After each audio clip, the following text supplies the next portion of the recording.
Hello बच्चों, let's see this question which of the following options are not in accordance with the property mentioned against them. ठीक है, कौन सा property उसके against है? तो F2Cl2Br2I2 ऑक्सीडाइजिंग पावर बिल्कुल सही है।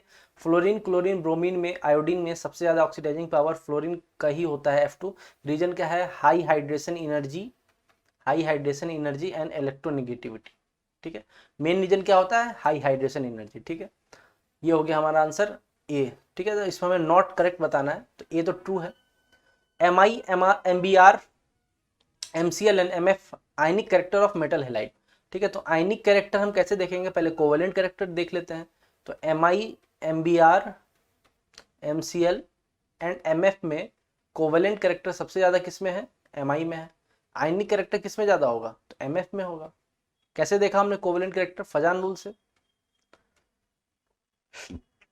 फजान रूल से अनायन का साइज जितना ज्यादा होगा, साइज ऑफ अनायन जितना ज्यादा, उतना पोलराइजेशन इन अनायन उतना ज्यादा, and covalent character, covalent character उतना ज्यादा। ठीक है, F2Cl2Br2I2 बॉन्ड डिसोसिएशन इंथैल्पी। ठीक है, तो बॉन्ड डिसोसिएशन इंथैल्पी जो है वो F2 के लिए सबसे ज्यादा। ठीक है, then Cl2 and then Br2 then I2।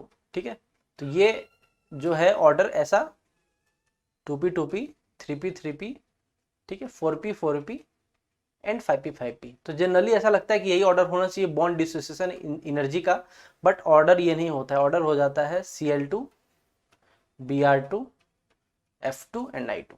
Reason क्या है? रीजन फिर से वही है कि फ्लोरीन के स्मॉल साइज होने की वजह से इस पे जो लोन पेयर है ना, दो दो नहीं है, इस पे तो तीन तीन है, एक फ्लोरीन पे तीन तीन है। ठीक है, तो लोन पेयर रिपल्सन की वजह से ये काफी वीक हो जाता है, और वीक होने की वजह से इसका जो बॉन्ड स्ट्रेंथ है वो एक्सपेरिमेंटली जो है वो ब्रोमीन के पीछे हो जाता है। ठीक है, तो ये भी गलत है, सॉरी ये भी गलत है और ये भी गलत है। ठीक है, रॉन्ग हमें बताना है। HI, HBr, HCl, HF hydrogen, hydrogen halogen bond strength, तो बॉन्ड स्ट्रेंथ ठीक है 2p1s 3p1s। ठीक है ना, तो बॉन्ड स्ट्रेंथ क्या होगा? कम, इसका ज्यादा होगा, इसका कम होगा। तो ये सही है, हमें नॉट करेक्ट बताना था, तो B and C is the right answer. Okay, best of luck.